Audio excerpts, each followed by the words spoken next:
And welcome to tonight's Bible study. We're in Ecclesiastes chapter 2, and I'll go ahead and read the scripture. Ecclesiastes was written by Solomon, who is the wisest man, and he started out in chapter 1 pointing the words of the teacher, son of David, king in Jerusalem. Obviously, this is Solomon, and we see that this is Solomon in chapter 2, where we pick up today. It says, I say to myself, come now, and I will test you with pleasure to find out what is good. But that also proved to be meaningless. Laughter, I said, is madness. And what does pleasure accomplish? I tried cheering myself with wine and embracing folly. My mind still guided me with wisdom. I wanted to see what was good for people to do under the heavens during the few years of their lives. I undertook great projects. I built houses for myself and planted vineyards. I made gardens and parks and planted all kinds of fruit trees in them. I made reservoirs to water groves of flourishing trees. I brought male and female slave and had other slaves who were born in my house. I owned more herds and flock than anyone in Jerusalem before me. I amassed silver and gold for myself and the treasures of kings and provinces. I acquired male and female singers and a harem, as well as the delights of a man's heart. I became greater by far than anyone in Jerusalem before me. In all this, my wisdom stayed with me. I denied myself nothing my eyes desired. I refused my heart no pleasure. My heart took delight in all my labor, and this was the reward for all my toil. Yet, when I surveyed all that my hands had done, and what I had toiled to achieve, everything was meaningless, a chasing after the wind. Nothing was gained under the sun. Picking up this part, we see that it is indeed Solomon, and that Solomon, if you read in Kings, accomplished many of these things. He had a harem, he had many wives, he built great projects, he built a lot of houses. He basically could do anything he wanted. He had the biggest herds and flocks of anything else before any kings in Jerusalem or anywhere in Judah. And finally, Solomon reached the conclusion, even though he was wise. And one of the things that we will see over and over again in all this, picking up in verse 9, what I call B, it says, in all this, my wisdom stayed with me.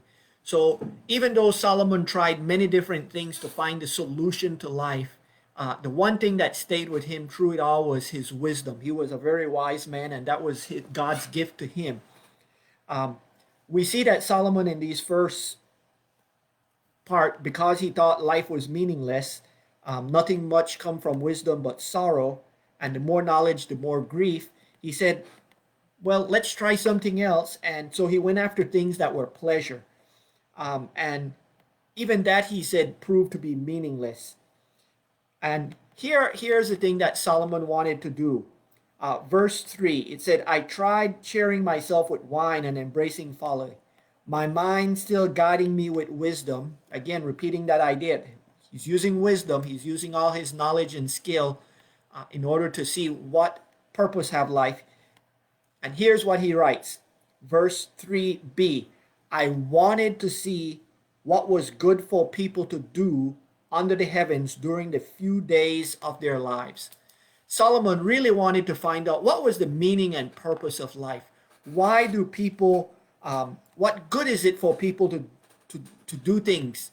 What good is their toil? What good is it to earn money? What good is it to have pleasure? And we see that of all the people, Solomon enjoyed having more than anybody else. As a matter of fact, verse 4, he said, I undertook great projects. A lot of us have projects. I mean, I have projects, but I would not consider them great compared to what Solomon did. The biggest project he had, obviously, was building the temple. But not just the temple, he built fortresses, he built vineyards, he built houses, he built the palace. I mean, he added on to the walls of Jerusalem. A lot of great projects. In comparison to what Solomon did, my project and your projects are insignificant. And he made gardens and parks and reservoirs and had all these things. I like the verse 10. It said, I denied myself nothing my eyes desired. I refused my heart no pleasure. In other words, Solomon was seeing, is pleasure the answer? That's the hedonist idea, is that eat, drink, be merry, for tomorrow you may die. And we will see that that part of that came from Solomon, where he said, I denied myself nothing. I went after everything and my eyes desired. And I admit I'm a green-eyed Tiny Tim. I see something and I want it, but obviously I have to deny myself certain things just because I don't have all the money in the world. Solomon was super wealthy. As a matter of fact, verse 8 said, I amassed silver and gold for myself and the treasures of kings, plural, not just one king, but many kings. I'm not as wealthy as Solomon, so obviously, and neither are you. There are certain things we can't buy. We can't go out and buy all those fancy Rolex and fast cars and all those things that green-eyed Tiny Tim may want, or any of us may desire. But here's the thing: Solomon found that even those things, were worthless, because what the answer is yet verse 11. It says, when I surveyed all that my hands had done and what I had toiled to achieve, everything was meaningless. And here's the thing. Solomon reached the conclusion that after he had done it all, built the palace, built the vineyards, had all this harem, flocks, herd, gold, silver, anything that he wanted to do, after he looked at all and looked it over to see what he had achieved, he realized it was meaningless. And we will see what he means by meaningless, because ultimately he realized that nothing lasts forever, and that because we are mortals as humans, one day we will die. And once we die, the question is, what happens to all we amass? What happened to all that we achieve? It's no longer ours, and it goes away. So he said everything was meaningless, a chasing after the wind. Nothing was gained under the sun. And here's the thing. I mentioned this last week. In life, we need to make sure that if we are climbing the ladder of success and trying to achieve things, that we need to make sure we are climbing the right ladder. The worst thing to do is to climb the ladder of success, get to the top, and realize that the ladder was laying up against the wrong building. And so as Christians, we need to understand that the things that we achieve in life, as satisfying as they are, in the long run, as I like to say, in 5 years, will somebody even remember what we said today or what we did today? And there are certain things that we think are so important. And 5 years from now, when I look back, the thing that was so important, the thing that I stayed up at night worrying about, thinking about, really didn't happen. So Solomon points out that all the things he achieved, in the long run, there was nothing gained. There was nothing new under the sun. So obviously, chasing after pleasure and wealth and achieving things did not solve his problem. The true meaning thing. What is it that was good for people to do while they are alive with the few days that they have? In next week, we will see that Solomon will deal with that time is so important, that the reality, the only thing that we have of value is our lives, or the time that we have. And unfortunately, we chase after the wrong thing with the limited time that we have. So Solomon said, okay, if seeking pleasure is not the answer, let's see where else can I find that. So picking up at verse 12, chapter 2, he said, then I turned my thought to consider wisdom and also madness and folly. If it wasn't pleasure, let's examine. And here's the thing. Solomon did not limit himself just to wisdom, but its extreme opposite, madness, and even folly, to do things just because, not thinking them through. And so he said, what more can a king's successor do than what has already been done? I saw that wisdom is better than folly, just as light is better than darkness. And so Solomon makes sure that we understand quite clearly. He saw that wisdom and knowledge and understanding is better than folly. And that's a good advice to us. To be the smartest person in the world and to have the greatest wisdom is nothing if we don't have a relationship with God. And that's Solomon's conclusion at the end. But he did say that wisdom is better than folly. And here's the thing. As human beings, I like the word better. To do better in life. To try to be better today than I was yesterday. To try to make this year better than last year. Otherwise, why are we living if not to be better? The reality, if we just repeat the same old thing, and better doesn't mean that we have more money, we're faster, we're stronger. We can do things better in acts of kindness and such, but and especially as we learn and grow. And so Solomon's conclusion was, I saw that wisdom was better than folly, just as light is better than darkness. And all of us can say light is indeed better than darkness. In order for us to get around. I don't know about you, but when it's dark at night, I thank God I live in modern age where I can flick on the light and walk around in the house because, if you walked around in the darkness in the house, you could trip and stumble and fall and get hurt. And so light is important for us to be able to see, to go to where we need to go and to do what we need to do. That's why we sleep at night and we are up during the day. Light is better for us. And Solomon is comparing that to wisdom. Wisdom is better than folly. He goes on and said, the wise have eyes in their head, while the fool walks in the darkness. But I came to realize that the same fate overtakes them both. So here's the thing. It doesn't matter who you are, male, female, black, white, Hispanic, Jew, Gentile, rich, poor, skinny, fat. In reality, Solomon is pointing out that the same fate overtakes them both. In other words, because we are human, one of these days we will die. And it doesn't matter when you're dead, if you were smart or if you were rich, if you were poor or if you were stupid. The reality is dead is dead. And that's where we will all end. The thing is, there's only certain things that are true in life, death and taxes. Well, taxes may or may not be true, but death is indeed true. So listen to what Solomon said. Then I said to myself, the fate of the fool will overtake me also. The fate of the fool will overtake me also. What then do I gain by being wise? I said to myself, this too is meaningless. For the wise, like the fool, will not be long remembered. The days have already come when both of them have been forgotten. Like the fool, the wise too must die.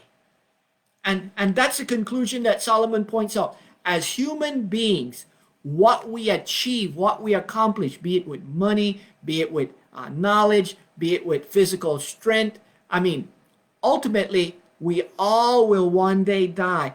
And it doesn't matter who you are. Death makes us all equal, because when we die, the only thing is we're dead. There's no more, and it's equality. It doesn't matter if you're a billionaire or a poor pauper. You're both dead. And so Solomon is saying, what do I gain if I was the smartest person or the richest person or any of these things? I am equal to the fool. The fate of the fool will overtake me also. And that's one of the things that we as Christians realize is, in reality, we are all alike. We're all in the same boat. And that's good news.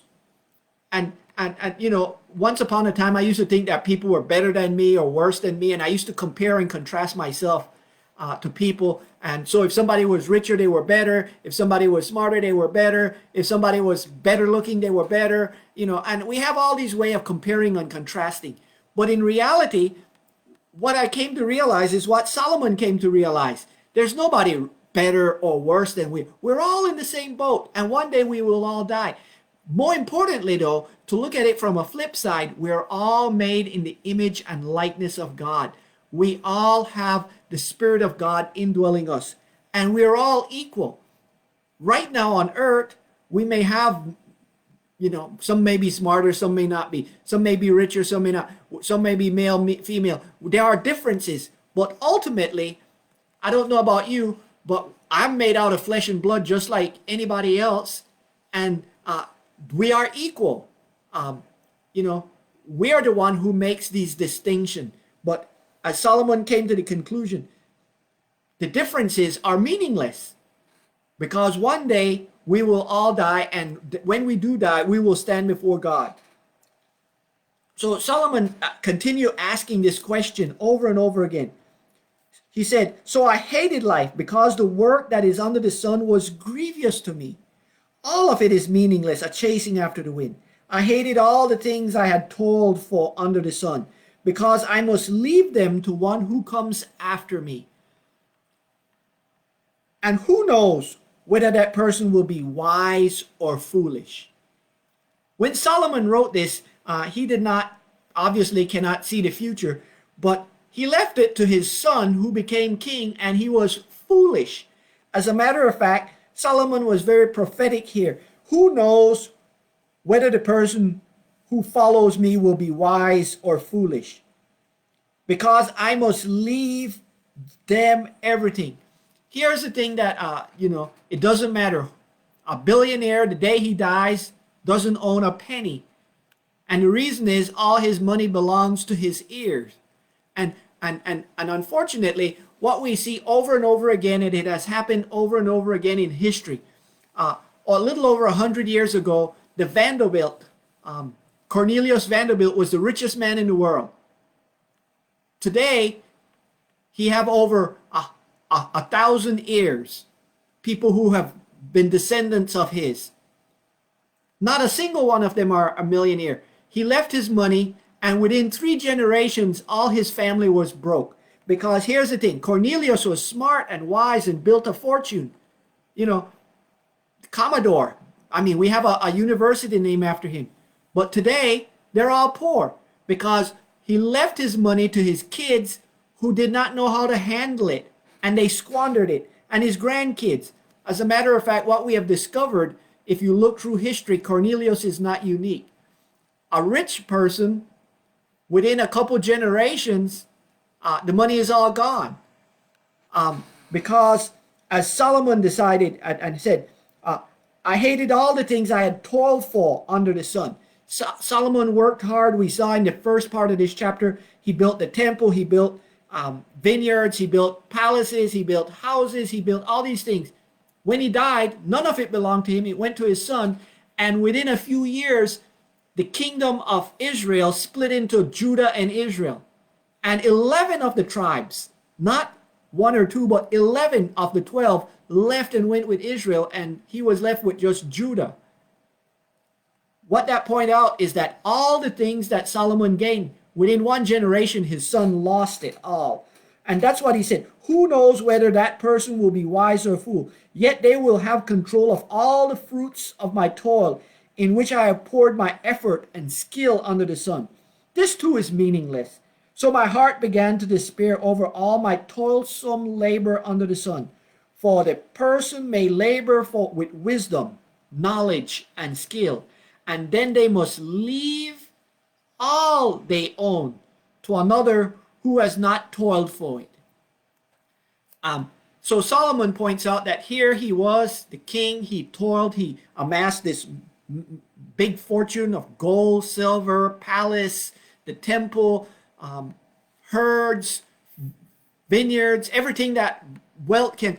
And then he left it to a son and that person may labor and use it. They did not earn it, and would lose it. And we see it happened right after Solomon, and the reality is it happened. I use Cornelius Vanderbilt, but you can see a lot of rich families throughout history. They were the wealthiest families, and then nothing. Their kids, great grandkids, by the third generation, all the money is gone. So Solomon asks, what do people get from all the toil and anxious striving with which they labor under the sun? What do we gain by all this anxiety and worrying and trying to amass wealth and all these other things? One of these days when we die, none of this belong to us. It says all the days of their life is work and pain.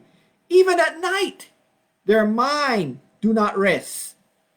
Because here's the thing, the more things you have, more people want to take it from you, steal it from you. I mean, multimillionaires, billionaires have to have this large security force just to protect them.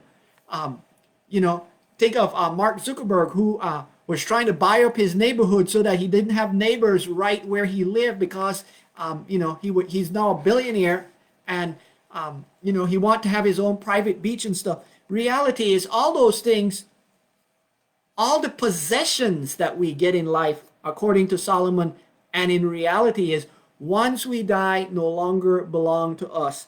And we worry about things, we're anxious about things that one day will belong to somebody else. He said, what do people get from all this toil, from this anxiety? I can tell you, all the hard work and anxiety, anxiety does is make you feel bad and hurt and pain. So Solomon said, the anxious striving is meaningless. It's not worth the time and effort that we put into it. It says, all their days, their work is grief and pain. Being anxious brings you grief and pain. And so Solomon's advice to us is, realize that, make sure when we're climbing up the ladder of success that the ladder is leaning against the good building, a right building. Because what good is it to climb the ladder of success, get to the top, and realize that you're climbing the wrong ladder? For example, if you pursue riches for riches' sake and you climb the ladder and get rich, and at the sacrifice of your health or at the sacrifice of your loved ones, you got the riches, but you didn't get the other things in life that was important. And so in life, Solomon is saying, make sure that our toil is for good and not for evil. He says, so he reached a couple conclusions throughout this book. We will see today the one of that he reached. A person can do no better than to eat and to drink and find satisfaction in their own toil. This too I see is from the hand of God. So here's what Solomon is saying. I don't know about you, but he's saying a person can do nothing better than to eat and drink and find satisfaction in their own toil. In other words, whatever work we do, make sure that it is work that we enjoy doing, work that gives us meaning and purpose. I have to say this. I worked at the federal prison for 26 years. 26 years. And I have to say that 90% of the people who worked at the federal prison worked there not because they wanted to work in a prison, but because they were working for money. They were working, as a matter of fact, I heard over and over again, staff after staff who said, I hate this job. I hate working in prison. I hate working with inmates. They're nothing but thugs that I hate. And I would look at them and said, if you hate it that much, why are you here? I, on the other hand, as a chaplain, I loved my job. I loved the fact that my reason and purpose for working at the prison wasn't just the money. My reason and purpose was to help the inmates, to reform them, My reason and purpose was because as a Christian, Jesus said, whatever you do for the least of these, the widows, the orphans, the prisoners, the less fortunate, that you're doing for me. And so my purpose was to, as a Christian, to serve Christ. And so my job had meaning and purpose. And I loved my job. And today as a pastor, I can say the same thing. What a person can do nothing better than to eat and drink, enjoy the things of life, and find satisfaction in their own toil. I mean, to work just for money, you will get the money, but it's eating away at your life. And I saw a lot of co-workers of mine at the prison that hated the job. They came there, they had angry faces, they were always angry. They took it out on the inmates. They went home, they took it out on their wives. They turned to alcohol. They ended up divorced. They ended up with lots of problems. Some of them came to me as a chaplain and told me this, and I told them, if you really hate your job, the best thing you can do is quit and go find another job that you won't hate, that you can make as much money, if not more money. Or if you really hate the job, find something that you really love and that may pay less, but at least you will be happy. Because here's the thing, the job was killing them. Some of them, fortunately, were then able to reframe and realize that, if I'm not happy with myself and with what I do, it doesn't matter what job you're at. And so Solomon's conclusion is a very important conclusion for us. A person can do nothing better. And I said that earlier. Better is a good word. We need to do better than we are doing each and every day. And we can do no better than to eat, drink. We have to take care of those daily necessities. But really, whatever work we're engaged in, and I know several of y'all, especially at Othertail, are older and so you're no longer working. But in reality, whatever you're doing in life, make sure that what you're doing, you find satisfaction, that you're happy with yourself. And I can tell you the biggest satisfaction I have found is being in relationship with God. Because here's the thing, Solomon said, this too I see is from the hand of God. For without him, who can eat or find enjoyment? His conclusion is, without God, none of us can really find happiness or enjoyment. To the person who pleases him, God gives wisdom, knowledge, and happiness. And I want to end here today.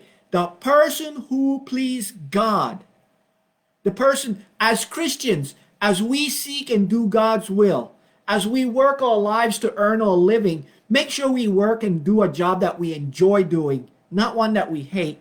And make sure that we are living in relationship with God. For everything is ultimately from God's hand. For without him, who can eat and find enjoyment? Without God in our lives, life is worthless and meaningless. He said, to the person who pleases God, God gives wisdom, knowledge, and happiness. I don't know about you, but did you notice it did not say great wealth? It said wisdom, knowledge, and happiness. So mentally we can get better, and emotionally we can get happier, but the important thing, it is a gift from God. So the most important thing for me and you as a Christian is to get in right relationship with God, first and foremost. On the other hand, Solomon points out, if you're not in relationship with God, here's the reverse. Verse 26, but to the sinners, he gives the task of gathering and storing up wealth and to hand it over to one who pleases God. In other words, people who are working for money only and not working for satisfaction, people who are sinners and are not following God's plan, they may get wealth and they may accumulate wealth, but in reality, they're just gathering it up and storing it up, because ultimately God will turn even wealth over to the hands of the one who pleases God. Ultimately, following God, in my opinion, being a Christian is the best life, not just better than being a non-Christian. I want for y'all to hear that. I said better is better than, But the best life we can have is a Christian life doing God's will, because God not only gave us wisdom, knowledge, and happiness, but all the wealth that we need to serve Him. And that's where I want to end today, is as a Christian, God, there's nothing better to eat, drink, and find satisfaction in our work. But the best thing is to seek God and His will, because even sinners, if they go out and get everything, they will ultimately lose it. And one day when we die and we stand before God face to face, being a Christian, He will say, "Welcome, good and faithful servant." Being a sinner, a non-Christian, He will say, "Depart from me, I never knew you." Because the most important thing in life, the best thing in life, is to be in relationship with God. I'll talk to y'all next week about time. Solomon points out that time is the most important asset that we have.